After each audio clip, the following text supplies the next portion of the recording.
కాకినాడ జిల్లా పెద్దాపురం శ్రీమతి రాజవత్సవాయి బుచ్చి సీతాయమ్మ జగపతి బహదూర్ మహారాణి సత్రం నందు శ్రీరామనవమి కళ్యాణ వేడుకలను సత్రం కమిటీ సభ్యుల ఆధ్వర్యంలో అత్యంత వైభవంగా నిర్వహించారు.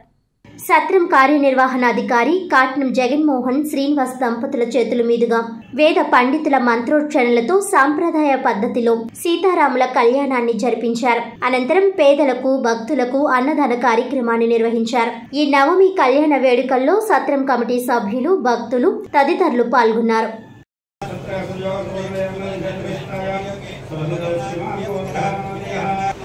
మీరే